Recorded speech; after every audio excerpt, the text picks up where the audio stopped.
নমস্কার বন্ধুরা, আপনাদের সবাইকে আমার প্রথম ব্লগে স্বাগত জানাই। আমি দেবারতী।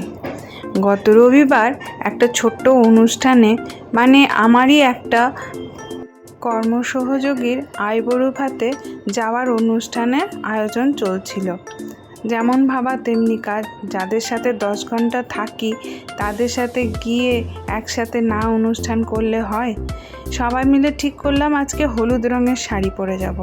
তাই হলুদ রঙের শাড়ি পরা। আমি আবার অত বেশি সাজগোজ পছন্দ।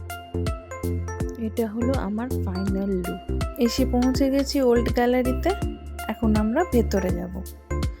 সাথে দীপা আছে, এও আমার সাথে একই জায়গায় কাজ করে। আসুন ভিতরে চলি।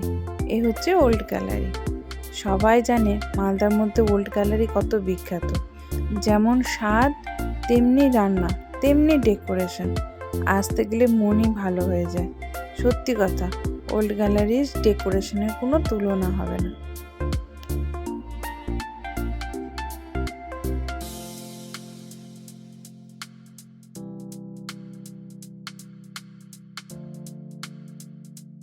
এখন অপেক্ষা শুধু কনের আশা। এই যে আমাদের হবু নববধূ চলে এসেছে। এখন আমরা অপেক্ষা করছি বাকি সবার। এর মাঝখানে একটু ছোট্ট করে নিজেরাও ছবি তুলে নিলাম। ওকেও একটু ছবি কি মিষ্টি লাগছে দেখতে আজকে ওকে। এবার একে একে সবাই আসা শুরু করেছে। পিয়া, ডোনা, সুস্মিতা, ভবানী। আমরা সবাই একসাথে একই জায়গায় কাজ করে থাকি। ওদের কেক আনার কথা ছিল, ওরা কেক নিয়ে এসছে। এই যে আমাদের সবার একসাথে ছবি। সুন্দর কেকটা বানিয়েছে বলুন। জলির আইবুড়ো ভাত বেশ লাগছে। এবার আমরা একটু সবাই মিলে কেক কেটে নিলাম। উলুটা না দিলেই নয়, বিয়ে বাড়ি বলে কথা। আমরা ওকে প্রথম আইবুড়ো ভাত খাওয়াচ্ছি। ও তো নিজে হেসে লজ্জায় মরে শেষ। সবাই মিলে এক এক করে কেক খাওয়ালাম। মাঝখানে আমি একটু নেচে সবাইকে ওও কেক খাইয়ে দিল, আমরাও ওকে কেক খাইয়ে দিলাম আস্তে আস্তে।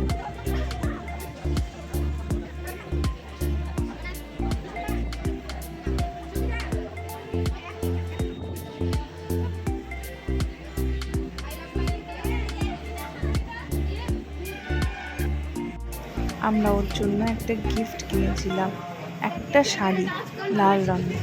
ওর গায়ের রং তো খুব পরিষ্কার, আশা করি ওকে খুব মানাবে। তাই সবাই মিলে ওর হাতে শাড়িটা তুলে দিলাম। একটু স্ন্যাক্সেরও অর্ডার করেছিলাম। এটা ওর কাকটা কেক, আর এটা হচ্ছে ওল্ড গ্যালারির স্পেশাল শিকারি কাবাব। ভীষণই সুন্দর খেতে, অপূর্ব খেতে। এবার সবাই একটু এগুলো খেয়ে নিয়ে এবার নিজেদের মতো সেলফি তোলা, একটু ছবি। ওই যে পিয়া চললো, পিয়া সুস্মিতা দুজনে সে স্কুটারের উপর বসে দুজনে মিলে ছবি তুলতে।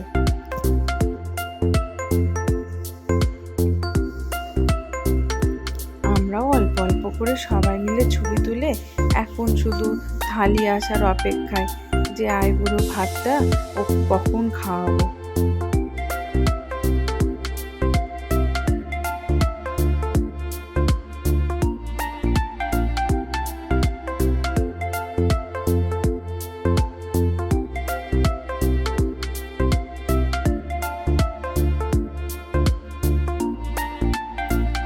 সবাই খুব মজা করছিলাম সেদিন।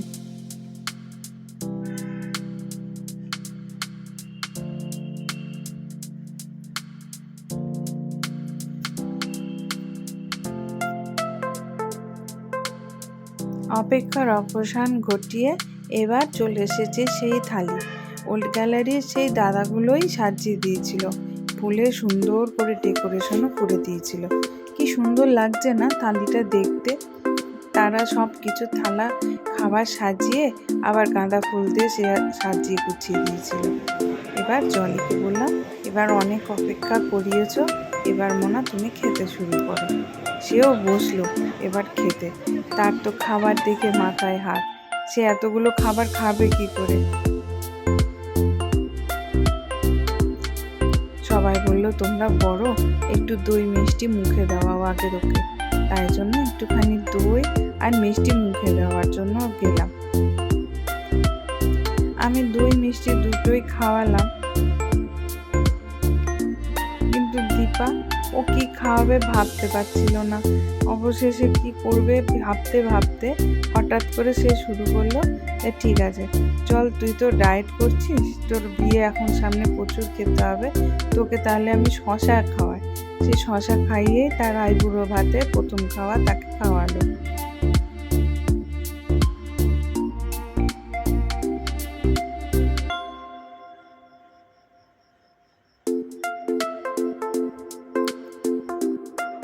এবার জলি খাওয়া শুরু করলো। পোলাও, ভাত, পাঁপড়, আলু ভাজা, বেগুন ভাজা, এদিকে মিষ্টি, দই, চাটনি, খাসির মাংস, ইলিশ মাছ ভাপা, শাক দিয়ে একটা কিছু চিংড়ির আইটেম করেছিল, কিন্তু কি ছিল বলতে পারবো না।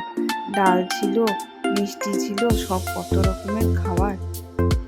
আমরা নিজেদের জন্য একটু ফ্রাইড রাইস আর একটু খাসির মাংস অর্ডার করেছিলাম।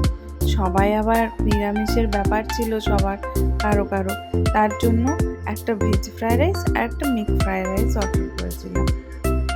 ভীষণ সুন্দর খেতে, ওল্ড গ্যালারির খাবারের কোনো তুলনা হয় না।